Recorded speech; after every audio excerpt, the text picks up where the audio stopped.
খারাপ জিনিস, আমি এগেনস্ট এটা। কারণ এরপরে সবকিছু করার সাহস হয়ে যাবে, স্থান কাল পাত্র বলে কোনো ব্যাপার হবে না। মানে এটা কি আমরা কি আমরা মানে জন্তুরা বোধহয় আমাদের থেকে অনেক ভালো। কি কি কি কি কি কি কি কি জানোয়ার? ওই দুটো মানুষকে আপনি জানোয়ার বললেন?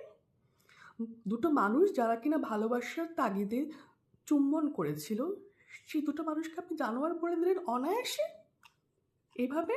আর পর্ন মুভি, আপনার ওই চুম্বন দেখে মনে হলো পর্ন মুভির কথা, মনে হলো পর্ন মুভির কথা মাথায় এলো শুধু ওই দুটো চুম্বন দেখে, দুটো মানুষের চুম্বন দেখে পর্ন মুভি আপনি কথাটা তুললেন?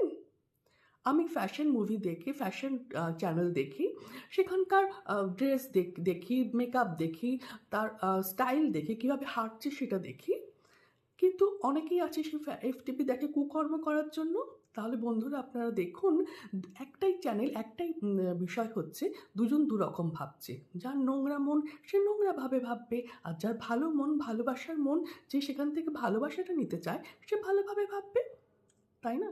আপনার বিষয়টা ভালো নাই লাগতে পারে ম্যাডাম, এটা হতেই পারে যে আপনার বিষয়টা ভালো লাগছে না, কিন্তু কিন্তু কালো রঙটাই বাজে এটা আপনি কখনোই বলতে পারেন না, তাই না? কালো রং আমার পছন্দ নয়, আমি বলতেই পারি, কিন্তু কালো রংটাই বাজে এটা পৃথিবীর কেউ বলতে পারে না, এই কথাটা কেউ নয়। কিন্তু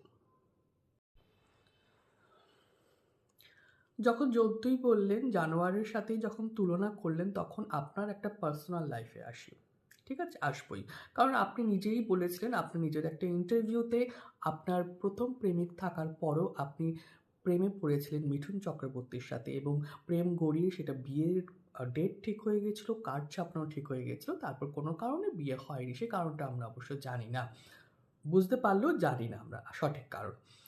একজন প্রেমিক থাকা সত্ত্বেও ম্যাডাম, আরেকজন প্রেমিককে যখন দরকার হয় প্রেম করার জন্য, প্রেমে পড়ে, তখন তার মানসিকতাকে আমরা কি বলবো?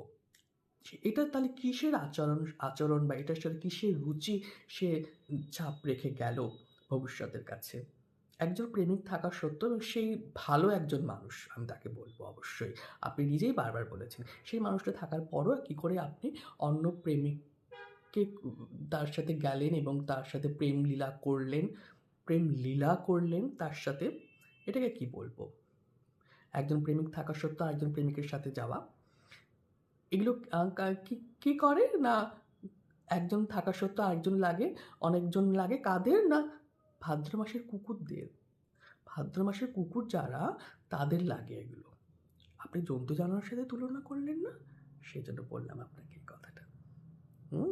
তো এই যে মানে কি বলে, বুদ্ধিজীবীদের মুখোশ, সোকল্ড বুদ্ধিজীবী হয়ে থাকা এবং বুদ্ধিজীবীদের মুখোশ পরে থাকা, এটা কিন্তু আমরা সাধারণ মানুষরা পটপট করে খুলে ফেলতে পারি। আমরা সাধারণ মানুষরা তাহলে কি গাধাজীবী? আপনারা যদি বুদ্ধিজীবী হয়ে থাকেন, কারণ বুদ্ধিজীবীদের নমুনা তো আমরা প্রত্যেকবার পরপর করে দেখছি, তাই না ম্যাডাম? চুম্বন, আগুন আবিষ্কার হয়েছিল দুটো চকমকি পাথরের চুমুতে। এই পাথরের সময় একটা চুমুই তো পারে পাথরের প্রাণ আনতে। তাই কখনো কখনো একটা চুমুই জিতিয়ে দেয় যুদ্ধ। প্রতিপক্ষ অবশ কামান নিয়ে বসে থাকে হতভম্ব। তাই এই শহর হয়ে উঠুক সাহসী চুম্বনের, এই দেশ হোক ভালোবাসার